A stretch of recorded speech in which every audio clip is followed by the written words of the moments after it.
Hello friends, good evening and welcome to my YouTube channel. So guys, आज का छोटा सा एक टॉपिक है कि कई लोगों को माइंड में थोड़ी सी कंफ्यूजन रहती है कि सीटीसी जो सैलरी होती है, ग्रॉस सैलरी है, नेट सैलरी होती है, उसमें डिफरेंसेस क्या होते हैं। कंपनी हमें सीटीसी ऑफर कर रही है, suppose to be 10,000, but account में हमारे आ रहा है 8,000। क्यों डिफरेंसेस है? तो उसी को एग्जाम्पल के साथ मैंने यहाँ पे एक्सेल में और साथ में यहाँ पे कुछ स्क्रीन लगा के आपको समझाने की कोशिश करी।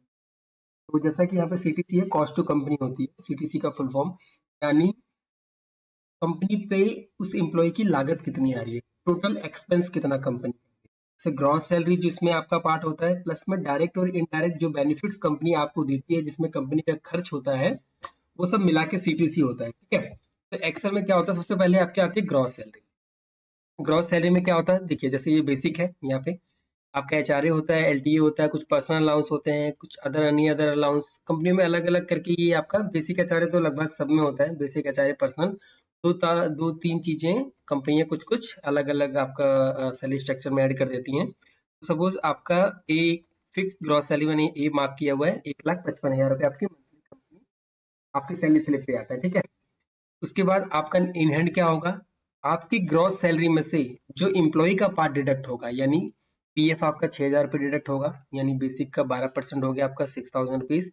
ये सही आपका अप्लीकेबल नहीं है, ये सही जीरो हो गया है। एलडब्ल्यूएफ आपका डिडक्ट होगा, या पीटी आपका जिस स्टेट में है अप्लीकेबल है डिडक्ट हो रहा है, टीडीएस अगर आपका डिडक्ट हो रहा है, यानी ये सब डिडक्शन जो इम्प्लॉय के उस पे हो रही है, यानी 18,000 डिडक्ट होके जो आपका ये ए माइनस बी, यानी 1,36,775 रुपीज जो आपका होगा, ये आपकी इन हैंड सैलरी होगी जो आपके अकाउंट में ट्रांसफर होगी। ठीक है, सिंपल है, यानी आपकी ग्रॉस सैलरी, जो भी आपका सैलरी रेट डिसाइडेड होगा, ग्रॉस में से जो आपका पार्ट डिडक्ट होगा, आपका में से पीएफ ईएसआई वो सब चीज डिडक्ट होके आपकी ग्रॉस सैलरी बनती है।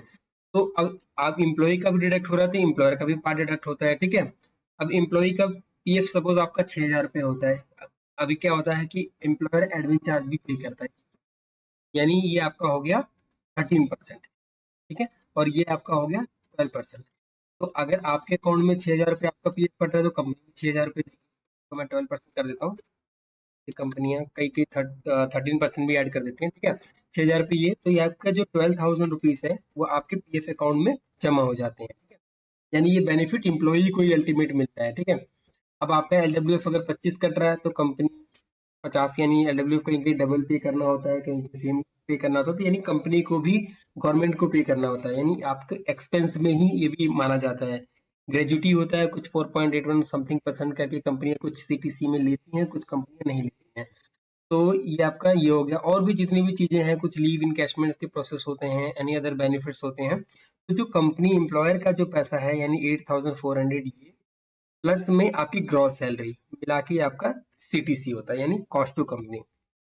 पहले आपको कंपनी ने ऑफर किया 1,63,450 पे, उसमें से आपकी जो ग्रॉस सैलरी हुई 1,55,000 रुपये, आपका 18,000 रुपये इम्प्लॉय पार्ट डिडक्ट होके नेट आपका अकाउंट में आएगा 1,36,000 रुपये। तो ये तीन डिफरेंसेस होती है, नेट से ग्रॉस सैलरी, नेट सैलरी और CTC. CTC cost to company, CTC में से अगर इम्प्लॉयर पार्ट माइनस कर दिया जाए, यानी ये वाला पार्ट जो एम्प्लॉयर आपको बेनिफिट देता है, ये पार्ट अगर माइनस कर दिया जाए तो ग्रॉस आ जाएगा। ग्रॉस में से अगर इम्प्लॉय की सैलरी में जो डिडक्ट हो रहा है, इम्प्लॉय डिडक्शन पार्ट माइनस कर दिया जाए तो आपका ये नेट सैलरी आ जाएगी। ठीक है, और अदर बेनिफिट भी पैकेजेस वगैरह भी कुछ देती है कंपनी में, जैसे लाइक आपका फिटनेस हो गया, या फ्लेक्सी में कुछ सोडेस्को मील्स वगैरह के होते हैं। ठीक है, तो वो क्या होता है, अब आपके अगर 1,55,000 ग्रॉस सैलरी है तो आपके इसी पर्सनल अलाउंस में जो भी आप बेनिफिट अवेल वो माइनस होके आपकी ग्रॉस वहीं पे कम हो जाती है। इस तरीके का वेरी सिंपल तरीके से मैंने आपको समझाने की कोशिश करी है कि नेट, ग्रॉस और सीटीसी में क्या फर्क है। होप आप लोगों को समझ आ चुका होगा। तो छोटी सी वीडियो थी guys, thank you so much. और अगर आपको वीडियो अच्छी लगे तो चैनल को लाइक सब्सक्राइब कर लीजिएगा। सैलरी और पेरोल से रिलेटेड चैनल पे सारी मैंने डाल रखी है, चाहे वो इनकम टैक्स कैलकुलेटर हो, आपका कार लीज हो, आपका पीटी कैलकुलेशन है, लीव। तो अगर आप पेरोल से रिलेटेड भी कुछ जानकारी और भी वीडियो देखना चाहते हैं तो आप मेरे चैनल पे जाके वीडियो देख सकते हैं।